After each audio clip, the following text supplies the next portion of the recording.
సహోదరి సహోదరులారా, అపోస్తులుడైన పౌలు గారి లేఖ నుండి ఒక గంభీరమైన వాక్యం ఉంది. క్రీస్తు సువార్తను నేను బోధింపకున్నచో అయ్యో నాకు పుట్టగతులుండవు.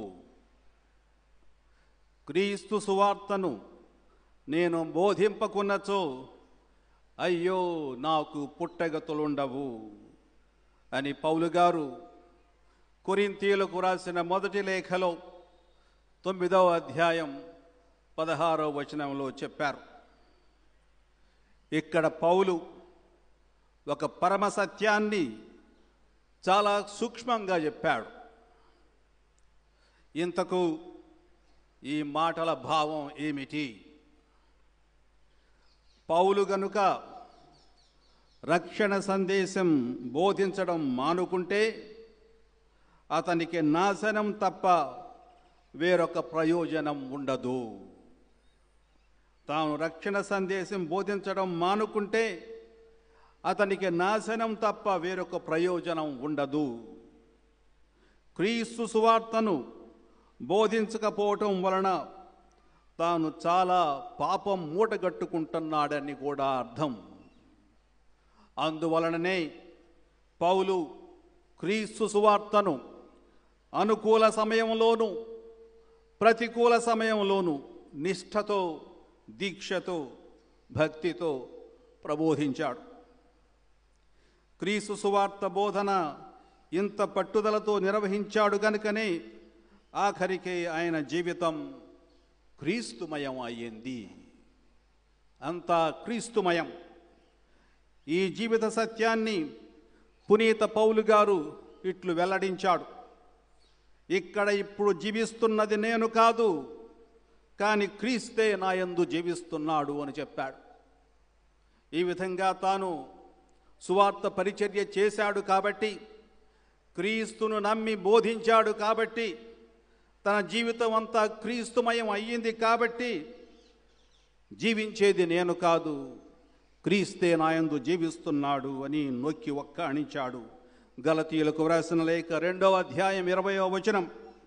అనగా క్రీస్తు సువార్తను బోధిస్తూ తన మాటలు చేతల ద్వారా క్రీస్తుతో ఐక్యమై జీవించాడు పౌలు. అతని యావత్ జీవితాన్ని దైవమయం చేసింది, అతని జీవితాన్ని నడిపినవాడు పౌలు కాదు, క్రీస్తే పౌలుగా రూపొంది జీవించాడు. వేరే విధంగా చెప్పాలంటే క్రీస్తులో పౌలు, పౌలులో క్రీస్తు, వారిద్దరూ ఒకటై జీవించారు. అసలైన యథార్థమైన క్రైస్తవ జీవితం అంటే ఇదే. మరి ఈ దైవానుభూతిని అర్థం చేసుకోగలిగితే మన యావత్ జీవితం సంపూర్తిగా రూపాంతరం చెందుతుంది. మనం కూడా క్రీస్తును ఆహ్వానించి, నాలో జీవించు తండ్రి, నా ఆత్మలో ఉండు, నా హృదయంలో ఉండు, నా చేతల్లో ఉండు, నా మాటల్లో ఉండు అని ఆయనకు స్థలం ఇస్తే మన జీవితం కూడా ధన్యమవుతుంది. జోసెఫ్ తంబి బ్రదర్ గారికి ఈ అనుభవం కలిగింది. తనకు జీవించడం అంటే క్రీస్తు మనస్తత్వాన్ని అలవరుచుకొని వినయంతో, అణకువతో తన జీవితాన్ని జీవించాడు బ్రదర్ తంబి. ఎంతోమంది మొదటి చూపులోనే తనను పిచ్చివానుగా, భిక్షాటన చేసేవానిగా పరిగణిస్తే క్రీస్తు కోసం అంతా అనుభవించాడు, భరించాడు. మనం బ్రదర్ తంబిలో వెదకవలసింది ఏమిటంటే, సహోదరి సహోదరులారా, అద్భుతాలు కాదు, ప్రార్థనలు కాదు, నాకు ఈ కోరిక నెరవేరాలి, ఆ కోరిక నెరవేరాలని అందరూ వస్తూ ఉంటారు. ఎందుకు వచ్చా మనం ఇక్కడకు? ఆయనలో ఏం వెతుకుతున్నాం? మనం వెతకవలసింది ఆయన ఆధ్యాత్మికత. ఎలా జీవించాడు, క్రీస్తుతో తన సంబంధాన్ని ఎలా జీవించాడు, తన భక్తిని, తన విశ్వాసాన్ని ఎలా జీవించాడు అని తెలుసుకుంటే మనందరం ధన్యులమవుతాం. విశ్వశ్రీ సభలో మరొక ఉద్దంట వేద పండితుడు ఉన్నాడు. ఆయనే పునీత థోమాస్ అక్వీనాస్ గారు. ఈయన మానవాతీతమైన దేవదూతలంత జ్ఞానము కలవాడు. ఈయన చాకచక్యమైన తన రచనా శైలిని, దైవ జ్ఞానాన్ని, చాతుర్యాన్ని ఉపయోగించి పరమ దివ్య సప్రసాదం గురించి నిర్దిష్టమైన విషయాలను రాశాడు. దివ్య సప్రసాద ఆరాధనలో నేటికి శ్రీసభ వినియోగించే అద్భుతమైన ఒక గీతాన్ని కూడా ఆయన కలం నుండి వెలువడింది. అదే తాంతు మెర్గో శిరమును వంచుడు వినయముతోడ అనే కీర్తన దీనికి తెలుగు అనువాదం. ఈ రచన ఆయన పూర్తి చేసి ఇంకా దివ్య సప్రసాదాన్ని గురించి, దివ్య పూజన గురించి ఇంకా కొంత రాసి దానిని క్రీస్తు ప్రభు పాదాల చెంత, అంటే శిల్వ స్వరూపం చెంత పెట్టాడు థోమస్ గారు.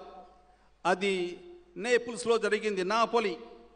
అతడు ఎంతో శ్రద్ధతో చేసిన ఈ సాహితీ ప్రయత్నం అంతా సముచితంగా ఉందో లేదో తెలియజేయమని హృదయంతో అడిగాడు. ప్రభువు, నాకు తెలియదు, అంతా వ్రాశాను, తప్పు రాశానా మంచిగా రాశానా నువ్వే చెప్పు ప్రభు అని ఆయన తన మనసులో ప్రార్థన చేస్తూ ఉన్నాడు. దయాళువైన ప్రభు అతన్ని కనికరించి ఇలా అన్నాడు, బేనే స్టిప్సిస్తే దేమే తోమా అన్నాడు. నన్ను గురించి నీవు మనోహరంగా రాశావయ్యా అన్నాడు. మామూలుగా రాయటం కాదు, మనోహరంగా రాశావన్నాడు. ఇప్పుడు నీకేమి కావాలో కోరుకో అంటే ఈ మంచి థోమస్ గారు ఒకే ఒక మాట అన్నాడు, నాన్ నిసీతే దోమినే. ప్రభు, నీవు తప్ప నాకు మరేమీ అక్కరలేదు. నాన్ నిసీతే దోమినే, నీవు తప్ప నాకు ఇంకేమీ అక్కరలేదు అని బదులు పలికాడు. అవును, థోమస్ అక్వినాస్ గారు కోరుకున్నది క్రీస్తును మాత్రమే. క్రీస్తు ఉంటే చాలు, నాకు వేరేమీ అవసరం లేదు అని తన నిర్ణయాన్ని చెప్పాడు. కానీ ఆ ఒక్క క్రీస్తులోనే సమస్తం లభిస్తుందనేది ఆ భక్తుని విశ్వాసం. తెలివిగలవాడాయన, అందుకే ఆ విధంగా కోరుకున్నాడు. ఆయన కోరుకుంటే సమస్తం ఆయనలో లభిస్తుందని అక్వినాస్ గారికి తెలుసు. అసలు వాస్తవం ఏమిటంటే, క్రీస్తు అనే ఈ అద్వితీయమైన అద్భుత వరం మనందరం పొందాం. మనందరికీ ఉంది ఈ అద్భుతం. ఇది గ్రహించగలిగి ప్రభువుతో ఐక్యమై సాహసించగలిగితే మనం కూడా పునీతులంగాక ఏమవుతాం? ఖచ్చితంగా మనం కూడా పునీతులం అవుతాం. క్రీస్తు ప్రభు పైననే మన మనస్సులను లగ్నం చేసుకోగలిగితే పావిత్ర్యం మన సొంతం కాకపోతుందా? ఇప్పుడు క్రీస్తే నాయందు జీవిస్తున్నాడు అనే పౌలు గారి మాటల సారాంశం ఇది కాదా? తంబి బ్రదర్ గారు తన జీవితంలో ఈ వాస్తవాన్ని అనుభవానికి తెచ్చుకున్నాడు. ప్రతిరోజు ప్రార్థన, ఉపవాసము, ధ్యానములో క్రీస్తు ప్రభువుతో ఐక్యమై జీవించేవారు. ప్రతిదినం దివ్య పూజలో పాల్గొని దివ్య సప్రసాదాన్ని లోకొని పవిత్రంగా ఆ ప్రభువుతో లీనమై ఉండేవాళ్ళు. పేద సాధలతో తనకున్న పొదుపును పంచుకుంటూ వారి కోసం సర్వస్వం సమర్పించేవాళ్ళు. తాను పేదరికం అనుభవిస్తూ తనకంటే ఇంకా పేదవారికి చేయగలిగిన సహాయాన్ని క్రీస్తుతో ఐక్యమై చేసేవాడు. తన ఇంటిలో వంట సరుకులు నిండుకున్నా సరే ఆకలితో ఉన్న ఎంతమందినైనా పిలిచి వారికి పుష్టిగా వేడి వేడి భోజనం పెట్టి వారిని సాగనంపేవాడు బ్రదర్ తంబి.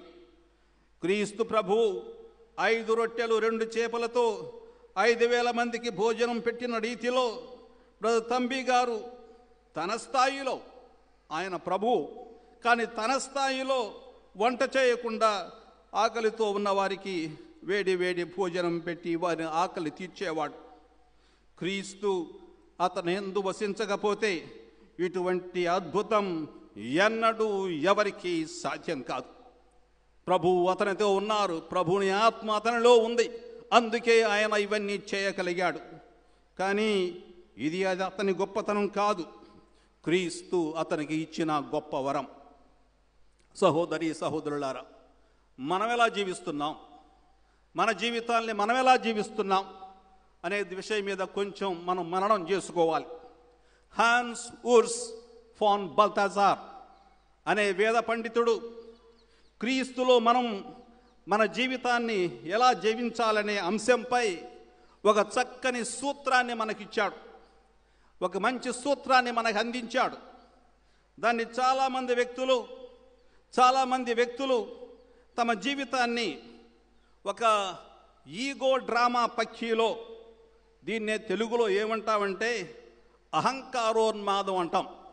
అహంకారంతో వాళ్ళు జీవిస్తూ ఉంటారు. ఈ ఈగో డ్రామా జీవితంలో ఎవరైతే ఇటువంటి జీవితాన్ని, ఈ జీవన విధానాన్ని అలవరుచుకుంటారో వాళ్ళే తమ జీవితంలో కర్త కర్మ క్రియ అన్ని తనే అవుతాడు.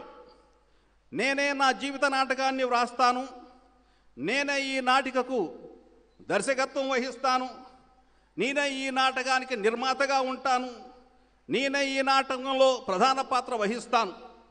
ఈ విధంగా చేస్తే జీవితం ఏమవుతుంది? ఒక షో అవుతుంది. నేనే కనుక మొత్తం చేసేస్తే ఏమవుతుంది? ఇక్కడ ఎవరిని కన్సల్ట్ చేయకోకుండా, ఎవరి ప్రమేయం లేకోకుండా అంత నేనే చేస్తే ఈ పండుగ ఏమవుతుంది? బిషప్ రాజారావు షో అవుతుంది, అంతే కదా, అంతా నా షో. పోతే అలా జీవించడం సబబు కాదు. ఎందుకంటే నాలో గర్వం పేరుకుపోతుంది. ఎందుకంటే నేను అన్ని చేయలేను, అన్ని విషయాలు నేను చేయలేను, నాకు ఆ సామర్థ్యం లేదు. ఎందుకంటే నేను మానవ మాత్రుడను, నాకు ఇతరుల సహకారం కావాలి, దేవుని అనుగ్రహం కావాలి. అందుకే ఫాన్ బల్తజార్ అని చెబుతారు.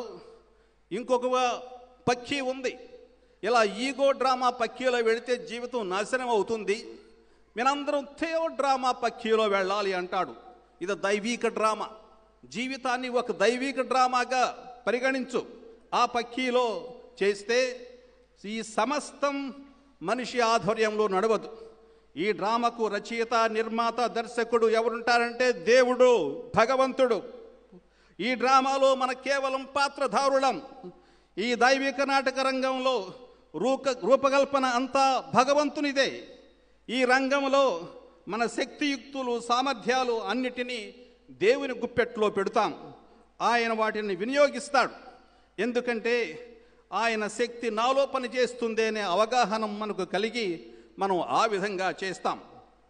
అందుకే ఎఫెసీయులకు వ్రాసిన లేఖలో ఈ విషయాన్ని పౌలు ఇట్లు వెల్లడించాడు.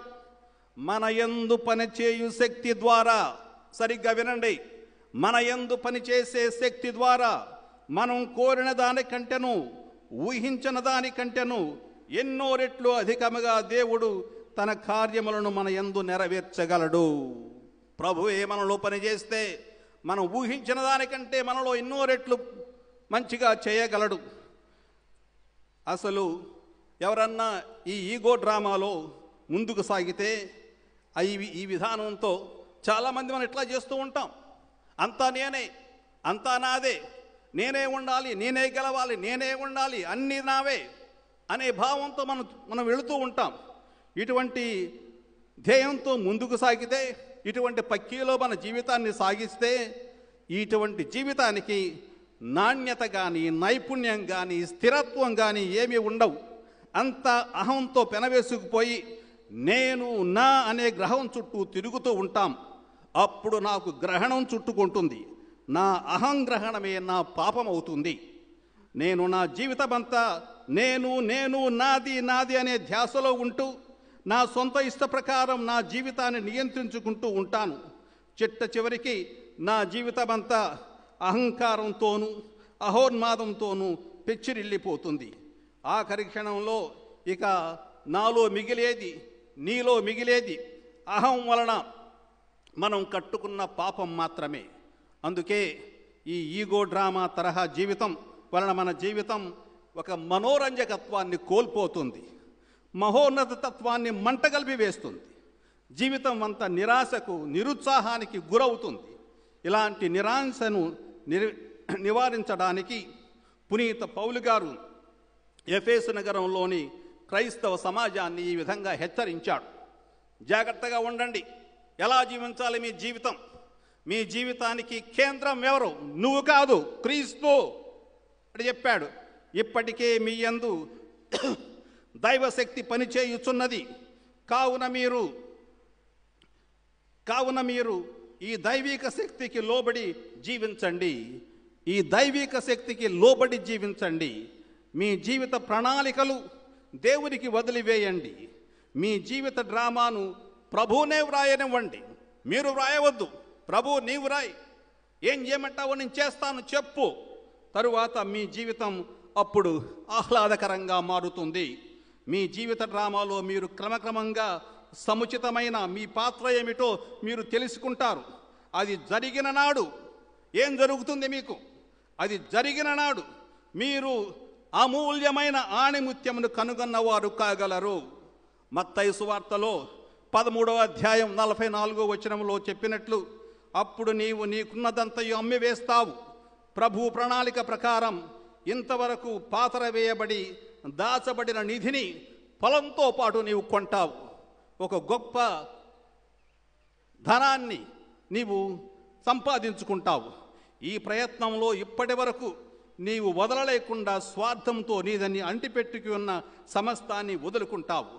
ఈ విధంగా ఈ ఈగో డ్రామా, అహం డ్రామాకు స్వస్తి చెబుతావు.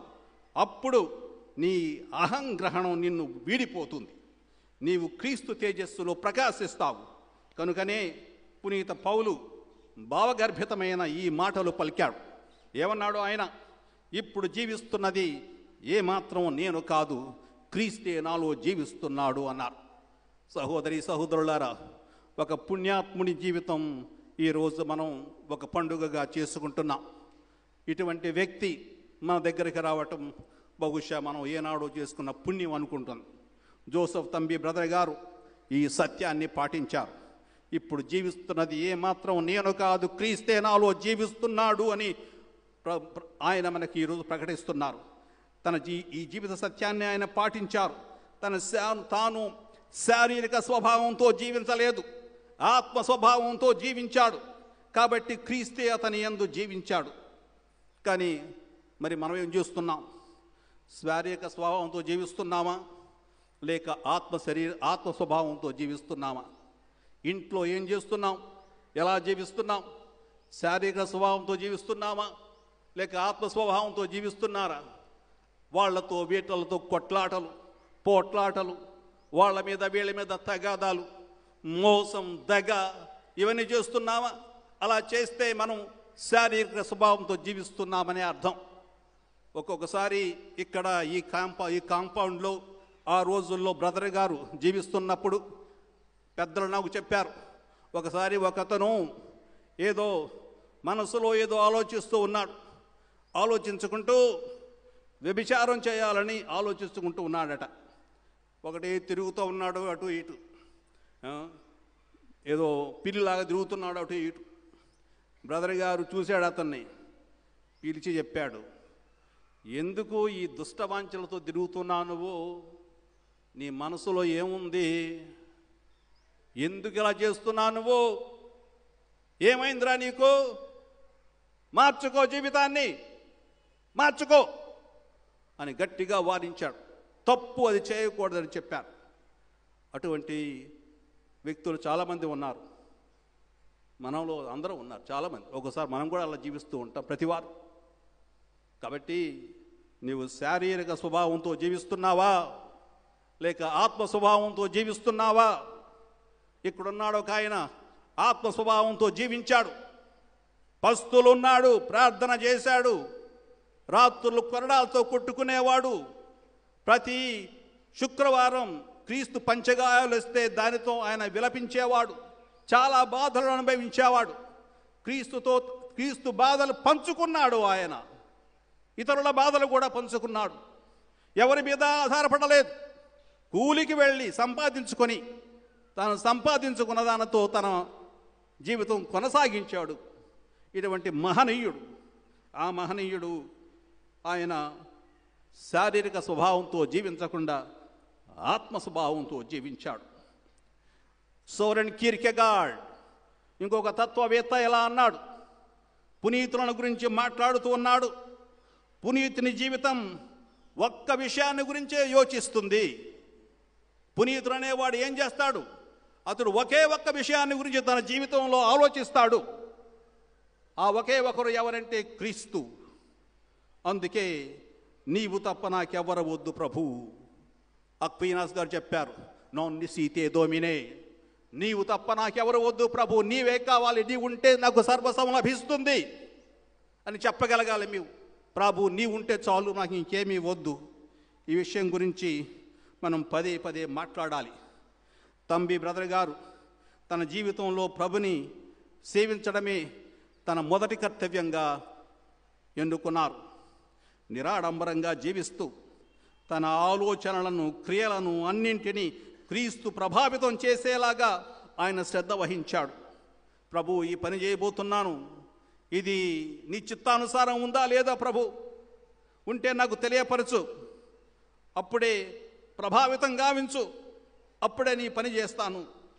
తాను వినయవంతుడిగా బ్రతికాడు, చాలా వినయశీలి. ఒకవేళ అప్పుడు కల్దరారో ఫాదర్ కానీ, రాసి ఫాదర్ కానీ, మిగిలిన ఫాదర్ ఎవరైనా సరే, ఆ మిషనరీ ఫాదర్లు గట్టిగా మాట్లాడితే తల వంచుకొని ఉండేవాళ్ళు, ఏం తిరిగి మాట్లాడేవాడు కాదు. పునీత పేతురు గారు క్రైస్తవ సమాజాన్ని ఉద్దేశించి యువకులను ప్రోత్సహిస్తూ తాను రాసిన మొదటి లేఖలో 5వ అధ్యాయం 5వ వచనంలో ఇలా చెప్పాడు, మీరందరూ వినయము అను వస్త్రమును ధరింపవలయును, దేవుడు అహంకారులను ఎదిరించి వినయశీలులను కటాక్షించును అని చెప్పాడు. మీరందరూ వినయము అనే వస్త్రాన్ని ధరించాలి. దేవుడు అహంకారులను ఎదిరించి వినయశీలులను కటాక్షిస్తారు అని చెప్పారు. అటువంటి వినయం బ్రదర్ గారి సొంతమైంది. సామెతల గ్రంథం 11వ అధ్యాయం 2వ వచనంలో చదువుతున్నాం, పొగరుబోతునకు అవమానము తప్పదు, వినయవంతునకు విజ్ఞానం అలవడును అని చెప్పాడు. ఎవరైతే పొగరుబోతుతనంగా ఉంటారో వాడికి అవమానం తప్పదు, కానీ వినయవంతునకు విజ్ఞానం అలవడుతుంది. తంబి బ్రదర్ గారు వినయాన్ని ఎన్నుకున్నారు. అలాగే మత్తయి సువార్తలో ప్రభుని బంగారు వాక్కులు, భారముచే అలసి ఉన్న సమస్త జనులారా నా యొద్దకు రండి, మీకు విశ్రాంతినిచ్చేదను, నేను సాధుశీలుడననియు వినమ్ర హృదయుడననియు నా నుండి నేర్చుకొనండి. ఈ విషయాన్ని బ్రదర్ తంబి గారు ప్రభు నుంచి నేర్చుకున్నారు. క్రీస్తును అనుసరిస్తూ క్రీస్తు వినయాన్ని అలవరుచుకున్నాడు జోసెఫ్ తంబి బ్రదర్ గారు. మీలో సహోదరి సహోదరులారా, ఇంకొక విషయానికి వెళితే, ఒక్కొక్కసారి మనందరం ఎప్పుడు మన స్వార్థాన్ని కోరుకుంటూ ఉంటాం. బహుశా మీలో కొందరు సర్ థామస్ మోర్ ఆ సినిమాను చూసే ఉంటారు, ఫాదర్లు బహుశా చూసే ఉంటారు. సిస్టర్స్ మామూలుగా కాన్వెంట్ల్లో, సెమినరీస్లో ఈ రోజుల్లో మనకి ఇంటర్నెట్లో కూడా వస్తుంది. A man for all seasons, a man for all seasons. ఇది సర్ థామస్ మోర్ జీవితాన్ని గురించి. ఇందులో ఒక సన్నివేశం ఉంది. అప్పుడు సర్ థామస్ మోర్ గారు 8వ హెన్రీ రాజు ఆస్థానంలో పనిచేస్తూ ఉండేవాడు ఇంగ్లాండ్లో. ఒక సన్నివేశంలో అప్పుడే కేంబ్రిడ్జ్ యూనివర్సిటీలో చదువులు ముగించి ఉద్యోగాన్వేషణలో ఉన్న ఒక యువకుడు, అతని పేరు రిచర్డ్ రిచ్. ఆ యువకుడు వచ్చి థామస్ మోర్ దగ్గరికి వచ్చి, ఉద్యోగ అవకాశాలు ఏమైనా ఉన్నాయా, ఇక్కడ రాజుగారి కొలువులో ఉద్యోగ అవకాశాలు ఏమైనా ఉన్నాయా అని ప్రశ్నిస్తాడు. అతనికి 8వ హెన్రీ రాజుగారి ఆస్థానంలో పనిచేయాలని ఓ పెద్ద కోరిక, ఉబలాటం. కోరిక కంటే మంచం అవి ఉబలాటం, వెళ్ళాలి వెళ్ళాలి అని దాని గురించే ప్రయత్నాలు చేస్తున్నాడు. కానీ థామస్ మోర్ అతనికి అటువంటి అవకాశం కల్పించలేకపోయాడు, ఎందుకంటే ఉద్యోగాలు లేవు. కానీ చెప్పాడు, ఇప్పుడే కదా యూనివర్సిటీ నుంచి వస్తున్నావు నువ్వు, ఒక స్కూల్లో టీచర్ జాబ్ ఉంది, ఆ ఉద్యోగం ఖాళీగా ఉంటే ఆ ఖాళీని వెళ్ళి భర్తీ చేయ్యా అని చెప్పాడు. రిచర్డ్ రిచ్ ఆ పిల్లాడికి ఇది ఏమాత్రం నచ్చలేదు. వాళ్ళ మధ్య డయలాగ్ ఎలా సాగుద్ది.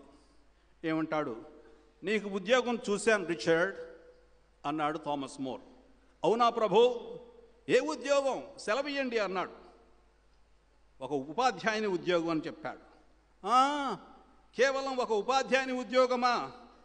ఒక ముట్టి విరిశాడు కొంచెం. కాదు, నాకు అవుదండి, ఇది నాది కాదు, నాకు ఇష్టం లేదని చెప్పాడు. అయినా సరే నోటితో ఏమి చెప్పలేదు, ముఖంలో మటుకు అది కనపడుతుంది. ఆ స్థానంలో పనిచేయాలని కలలు కంటున్న ఈ యువకునికి ఒక చిన్న మందలింపు మాటను పలుకుతాడు అప్పుడు థామస్ మోర్. చూడు, నీవు ఉత్తమ ఉపాధ్యాయుడిగా పేరు తెచ్చుకోవచ్చు, పని చేయి అక్కడ. ఒక ఉత్తమ ఉపాధ్యాయుడిగా పేరు తెచ్చుకోవచ్చు, పని చేయమంటాడు. దానికి రిచర్డ్ రిచ్ అసహనంగా ఈ మాటలు అంటాడు. నన్ను ఎవడు చూడొచ్చాడు, నేను ఏమైతే ఏముంది, ఆ చిన్న ఉద్యోగంలో నన్ను ఎవడు లెక్క చేస్తాడు అని వెళ్ళిపోతాడు. ఇది ఈనాటి పరిస్థితి. మనుషులు కష్టపడి పని చేయాలని మనుషులకు లేదు. నేను ఏదో పెద్ద ఉద్యోగం సంపాదించుకోవాలి, చిన్న చిన్న ఉద్యోగాలు చేస్తే నన్ను ఎవడో లెక్క చేయడు. తంబి బ్రదర్ గారు ఆ మాట అన్నారా? దేవుని సేవకుడిగా తను వచ్చినప్పుడు ఈ మాట అన్నాడా? నేను అక్కడికి వెళితే కేసరపల్లి వస్తే మొట్టమొదట వాళ్ళు ఎవరు గుళ్ళోకి రానివ్వలేదు, మాస్టర్ గారు రానివ్వలేదు, రాళ్ళు వేశారు, వెళ్ళిపోమని చెప్పారు, పిచ్చివాడన్నాడు. కానీ తంబి బ్రదర్ గారు వాళ్ళతో మాట్లాడి తను ఎవరో తెలియపరుచుకున్నాడు. నిదానంగా వాళ్ళకు ఆయన మీద నమ్మకం కుదిరిన తర్వాత ఆయన అక్కడ ఉంచారు. ఆ తరువాత ఇక్కడికి రావటం ఆరంభించారు. ఇక్కడికి ఆరంభించి తర్వాత అందరినీ గుడికి తీసుకువచ్చి, ప్రార్థనకు తీసుకువచ్చి, పూజకు తీసుకువచ్చి వాళ్ళందరికీ సహాయం చేశాడు తంబి బ్రదర్ గారు. కాబట్టి సహోదరులారా, నేనెక్కడో పెద్ద అంతస్తులో ఉండాలి అని చాలామంది గాలి మేడలు కడుతూ వాస్తవాన్ని మర్చిపోతూ ఉంటారు. ఇది కూడా ఇందాక మనం చెప్పినట్లు ఆ ఈగో డ్రామాలోని భాగమే. అలా ఉంటే మనం ముందుకు రాలేం, జీవితం ముందుకు సాగదు. కాబట్టి ఈరోజు పునీతుడంటే ఎవరు? ఆయన ధన్య పట్టడం కోసం మనందరం ప్రార్థన చేస్తున్నాం. బ్రదర్ గారు ఆయనకు బియాటిఫికేషన్, ధన్య పట్టం ఆయనకు తొందరగా లభించాలని అందరం ప్రార్థన చేస్తున్నాం.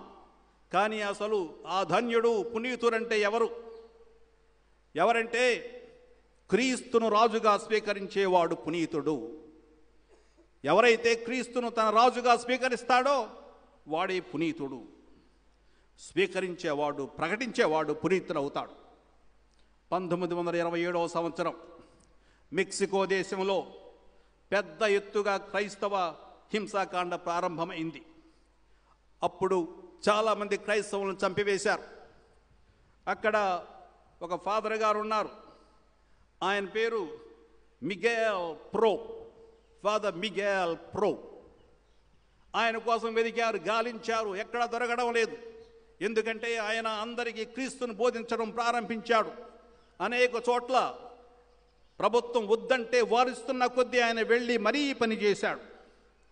అప్పుడు ఆయన ఒకసారి పట్టుకొని ఆ గురువు గారిని తుపాకులతో కాల్చి చంపాలని వాళ్ళు ఆదేశించారు. ఆ సన్నివేశాన్ని, ఆ చంపబడే సన్నివేశాన్ని చిత్రీకరించి అన్ని చోట్ల ప్రదర్శించాలని కూడా ప్రభుత్వం ఆజ్ఞను జారీ చేసింది. మతవ్యాప్తి చేస్తున్నాడని అతనికి మరణదండ విధించారు. అతన్ని కాల్చివేయడానికి ఆదేశాలు ఇచ్చినప్పుడు అతన్ని బహిరంగంగా కాల్చి చంపాలని ఆ సన్నివేశాన్ని ఫిల్మ్గా చిత్రీకరించి దేశంలో అన్ని మూలల్లో దీన్ని ప్రజలకు చూపించి అందరిలో భయాన్ని పుట్టించాలని అప్పటి మెక్సికో ప్రభుత్వం ఆజ్ఞలను జారీ చేసింది. మరణశిక్ష అమలు చేసే రోజు రానే వచ్చింది. ఫాదర్ మిగేల్ ప్రోను మరణదండన స్థలానికి తీసుకుని వెళ్ళారు. అక్కడ ఇద్దరు సైనికులు, మిలిటరీలో ఉన్న సైనికులు ఆయనను వారి తుపాకులను ఎక్కుబెట్టి ఫాదర్ ప్రోను కాల్చబోయే సమయంలో ఆయన ఏం చేశారు? అప్పుడు ఎవరు క్రీస్తు గురించి మాట్లాడకూడదని చెప్పారు. ఆయన ఏం చేశాడంటే అప్పుడు తన 2 చేతులు చాచి తన శరీరాన్ని శిలువ రూపంలో ఉంచి గట్టిగా అరిచాడు, వివా ఎల్ క్రీస్తో రే. అప్పుడు స్పానిష్లో వివా ఎల్ క్రీస్తో రే, క్రీస్తు రాజుకు జై, క్రీస్తు రాజుకు జై అని ఆయన అరుస్తున్న సమయంలో ఆయన కాల్చి చంపారు. ఆయన క్రీస్తు రాజుకు జై అంటూ ప్రాణాలు విడిచాడు.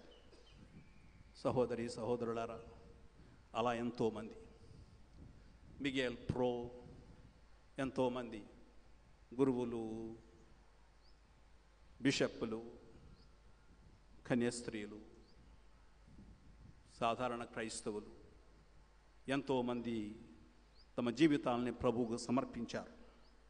మత్తయి సువార్తలో మనం చదువుతున్నాం, 16వ అధ్యాయం 24, 26 వచనంలో చదువుతున్నాం.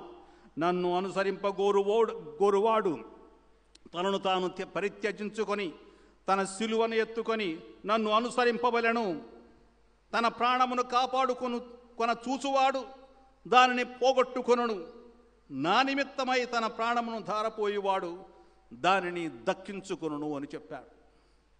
కాబట్టి క్రీస్తును రాజుగా స్వీకరించేవాడు తన సర్వస్వాన్ని క్రీస్తుకు సమర్పించి అతన్ని తన జీవితానికి ప్రభువుగా చేసుకుంటాడు. తన జీవిత సర్వస్వాన్ని క్రీస్తు అధీనంలో ఉంచి ఆయన నడుపుదలలో తన జీవితాన్ని కొనసాగిస్తాడు. తన జీవితంలో ప్రతి విషయం క్రీస్తుకు చెందుతుంది. ప్రతిరోజు థోమస్ అక్వైనాస్ పలికిన మాటలను తన స్వంతం చేసుకుంటూ ఉంటాడు ఇటువంటి వ్యక్తి. ఏమిటా మాటలు?